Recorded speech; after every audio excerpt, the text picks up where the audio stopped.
Hooray, I am live and welcome to Growing Gratitude. I am Becca Laurie Hector, your hostess for Growing Gratitude every week here on our YouTube channel, where we talk about the challenges of being an autistic adult alive right now, kind of what challenges we face, what are the hardships, and how I kind of push my way through it, and how I hope that you guys will push your way through it, right? And then, of course, we talk about all the little glimmers when we've got them to share, right? All the little good things that keep us kind of going and motivated and all of that lovely stuff. So welcome to it.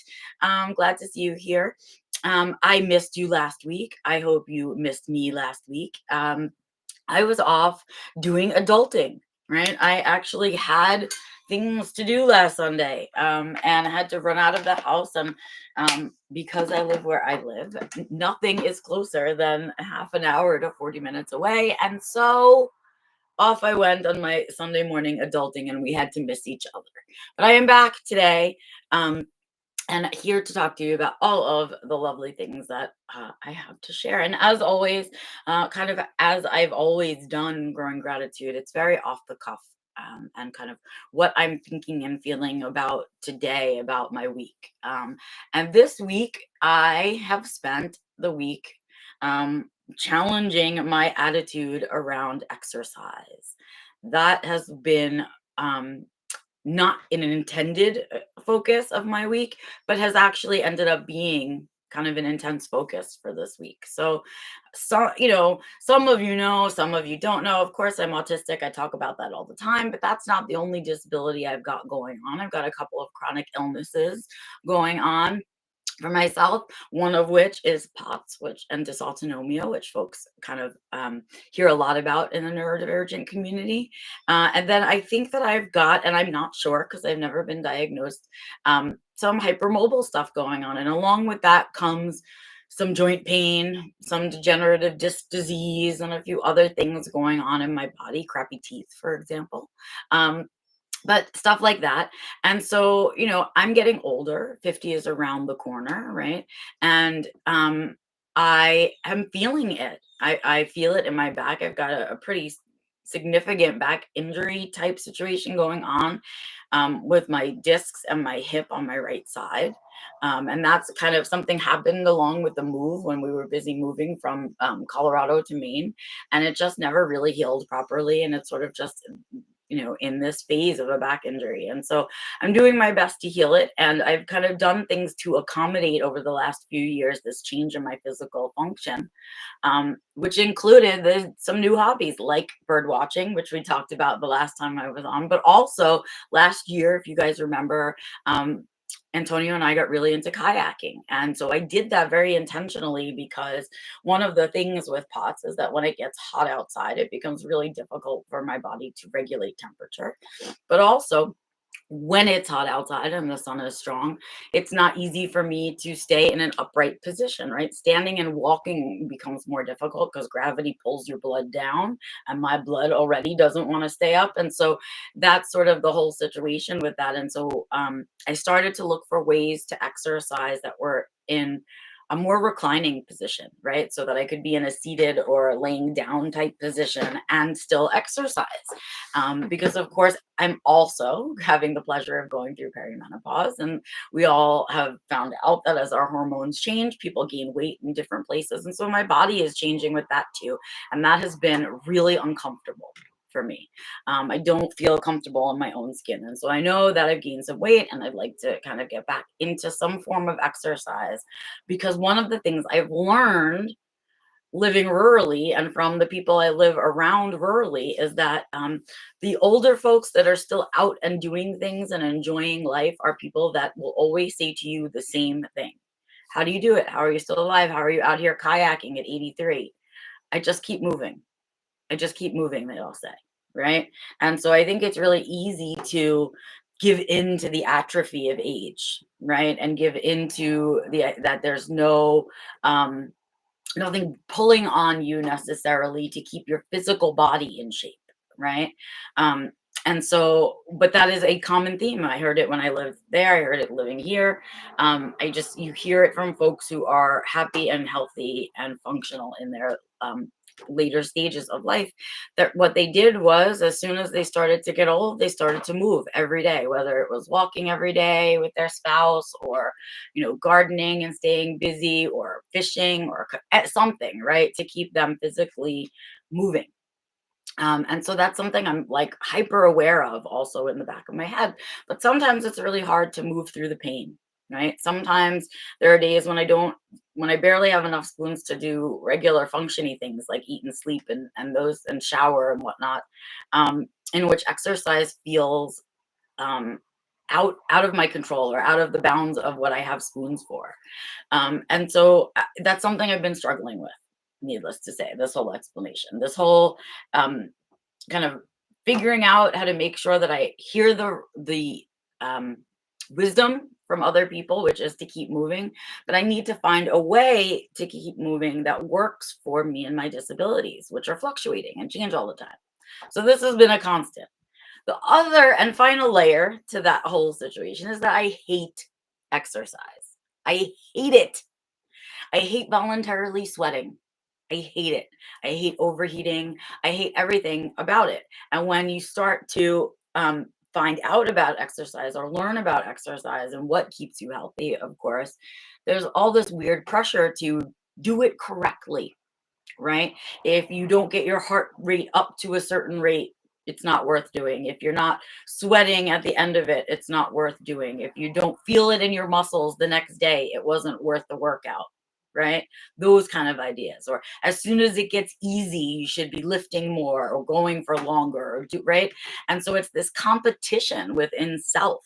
And for me, it combines this hating voluntarily sweating, and then this other thing that happens if I push through that piece, I start to exercise, and I it's almost like an OCD, or an obsessive quality to it, where I never feel like I've done enough, where I feel like after I've done the workout that I've done, could I do a second one, could I do a third one, right? And isn't doing extra exercise better than doing just a little bit, right?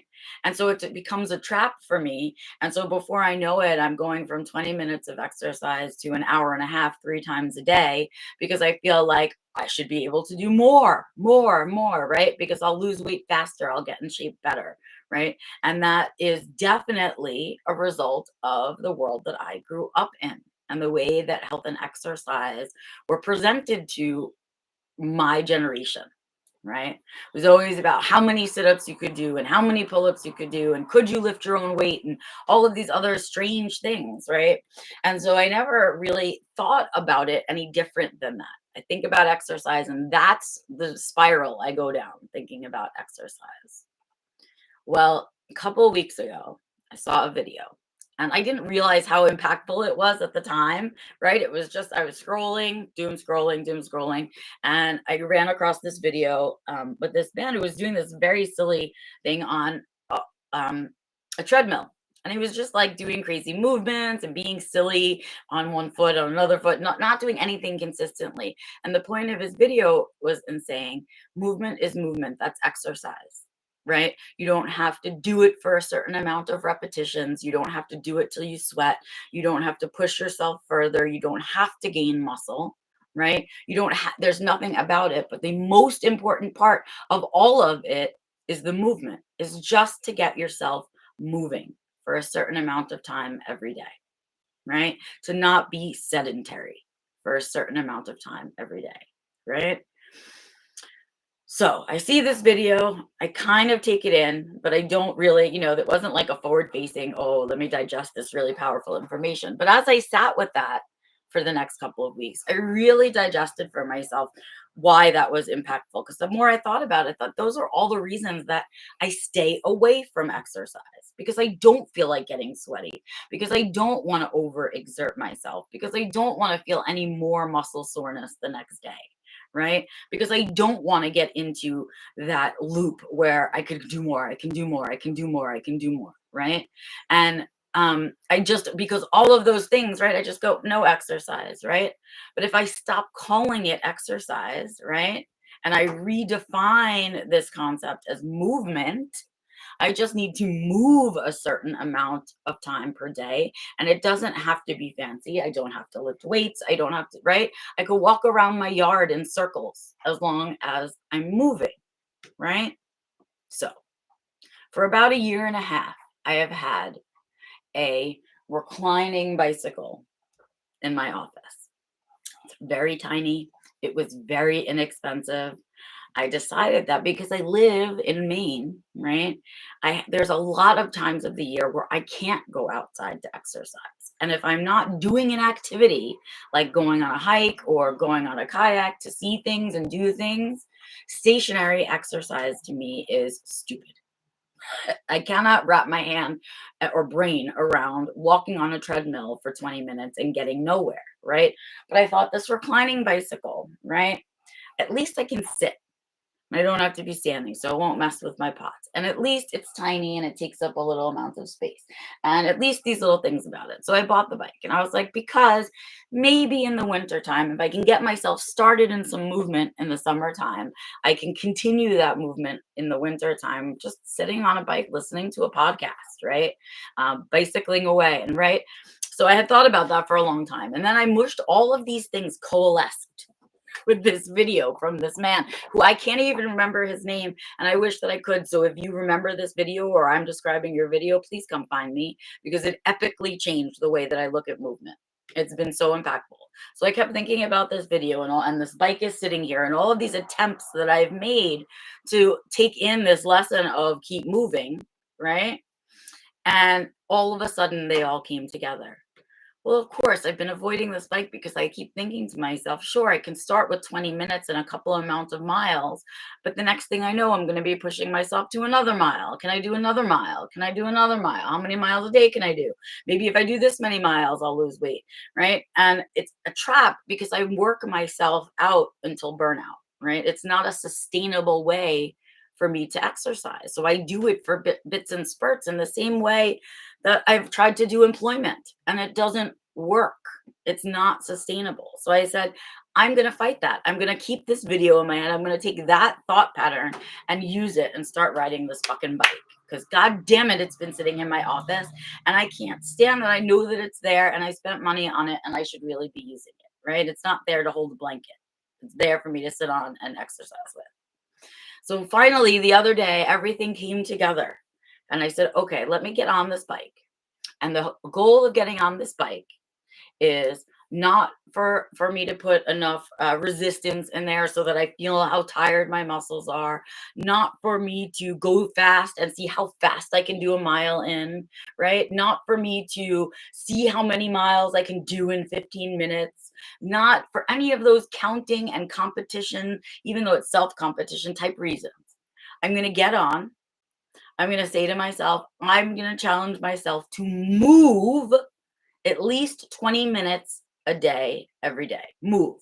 Whether I go for a kayak, and sometimes those are like 2 hour movements, right? Where I'm moving for 2 hours at a time, right? But very basic, bare minimum, 20 minutes of movement a day. Movement, kayaking, hiking, whatever it is. And on the days that I can't do or don't want to do any of those things, bike, 20 minutes. When I'm on that bike, it's just about moving my legs. Keeping my legs moving as if I'm walking, right? Not about speed, not about resistance, not about building muscle, not about getting sweaty, not about wearing the right workout clothes, not about having a sports bra on, not about any of those other things. Just literally making my legs move for 20 minutes, right? That's it. And I started that. I'm now on day 4 or 5. Okay. Yesterday, didn't do the bike. Why? Yesterday, I finally, the first time we're here almost 3 years, I walked back to my property, all the way back, acres back, to take a look at the spot that we're going to clear to one day put a house. And I finally got back there. I finally got myself motivated through the pain, through all of it, and said, I'm just going to move. This is going to be my movement for today, is to go on this hike, right? And the 3 days before that were not days that I felt like I could take on outside. So I did the bike for 20 minutes. I do roughly 4 miles in that 20 minutes without even having to look down, just by keeping my legs moving at a pace that I'm comfortable. I get off of it, I'm a little flush, I'm not that sweaty. I'm usually in my pajamas. The first few days I did it barefoot. I didn't even put on sneakers. Okay. I mean, that's how casual I went at this bike. And I have to tell you, it is working brilliantly. Brilliantly. So, Mr. Man that put out that video that reminded me that exercise is just movement and that movement is all that you have to do. It doesn't have to be pretty, right? If you want to add on all those fancy layers, you can, right? And this is the base lesson, of course, of self defined living, right? When we go through that course together, we do it with lots of other words, but I had not yet tackled the word exercise, right? I hadn't really dealt with the trauma that I've had around exercise, that obsessive component of it for myself, that I'm never enough. And therefore, when I'm exercising, it's never enough exercise, right? That I never dealt with. I've never really dealt with the fact that, I'm sort of dealing with a new phase in my body with perimenopause. And it means that my body's going to change and look different. And I have to learn to adapt with it, which feels really reminiscent of going through puberty. And I remember how uncomfortable that was. This is no less uncomfortable, right? It's just, there's a lot of lesson wrapped in that movement, right? And there were a lot of attempts in the last few years to get to that space of movement every day. And I just wasn't looking at it the right way, right? I needed to hear it from someone who said it in a way that my brain could process it, which was in this little, I don't know, maybe it was a 15-second video, right? But I just needed it in that way. I needed to hear it in that way in this space in my life.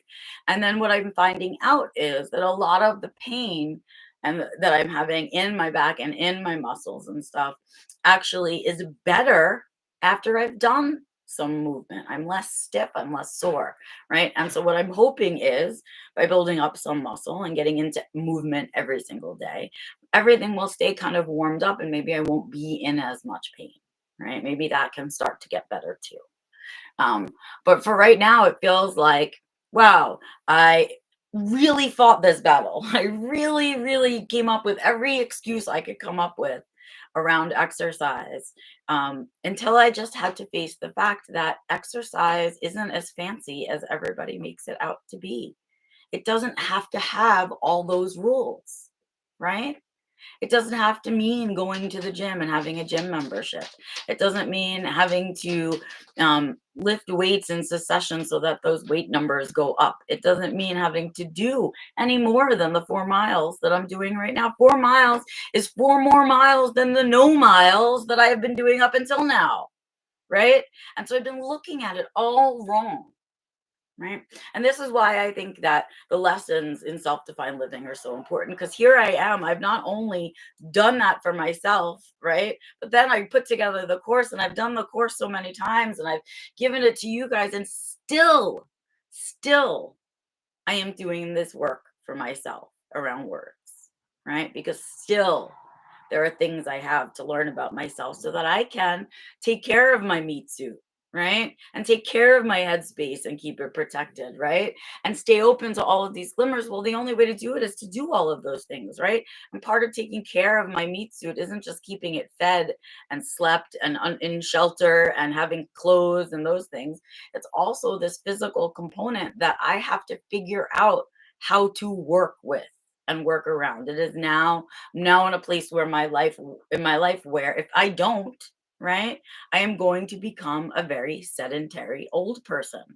And I don't want to be a sedentary old person, right? I have a lot more adventure in me. I have a lot more things I want to do. And since I'm relatively fearless as I'm hitting 50, I can't imagine what things I'm gonna decide to tackle. And if I can't just do 20 minutes of movement a day, how am I going to go on those adventures? It's craziness, right? And so that's what I think about now. I'm now dedicated to my audiobooks and my 20 minutes on that bike.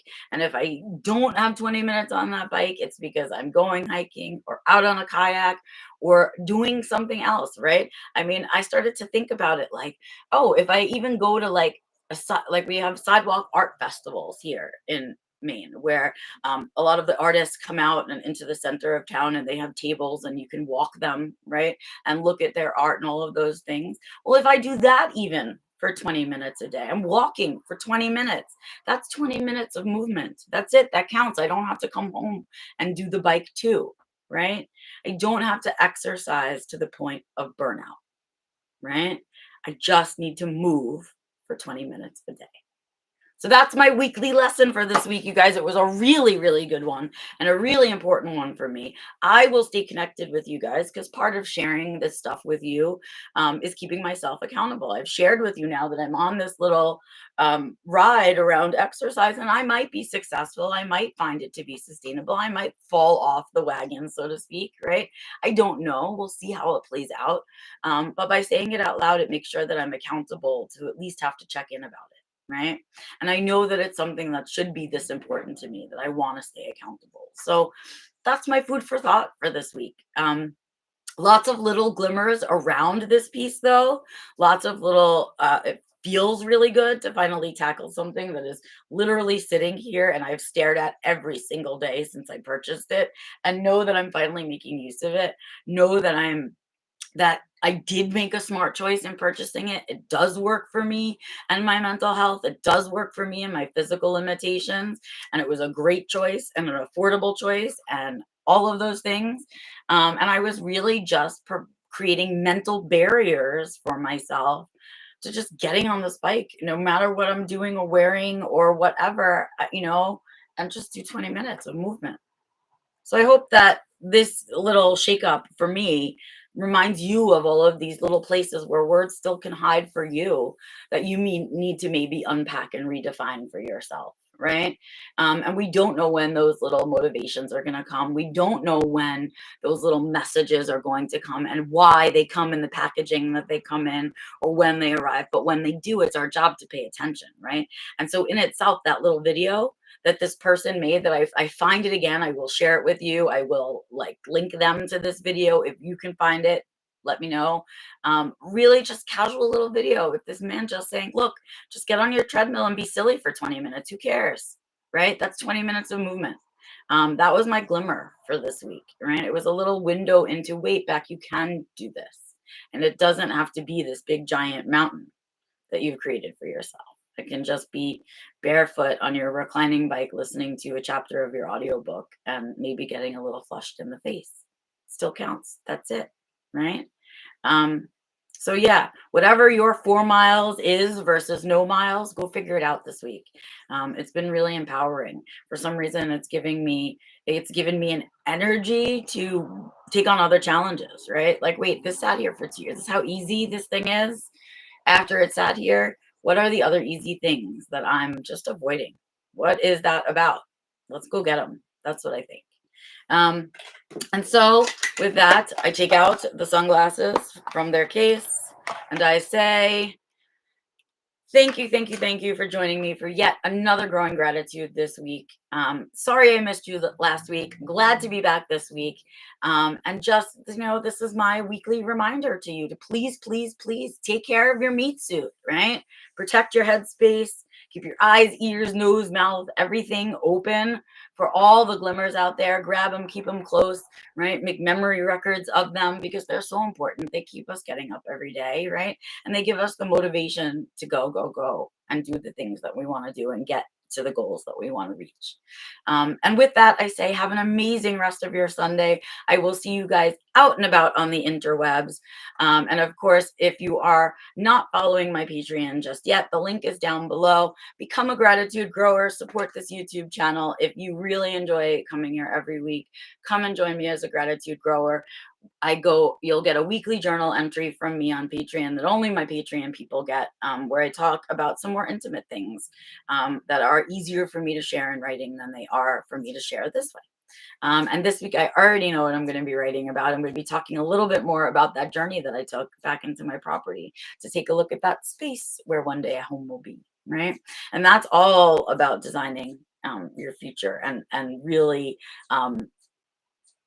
really just manifesting and thinking about the things that you want and that could be in order to get there. But we'll talk about that on Patreon. So go ahead and head over there below. You can also sign up for my newsletter below. And of course, come back here next Sunday for the next Growing Gratitude. I will be here live at 10 a.m. Eastern Time to do this with you again.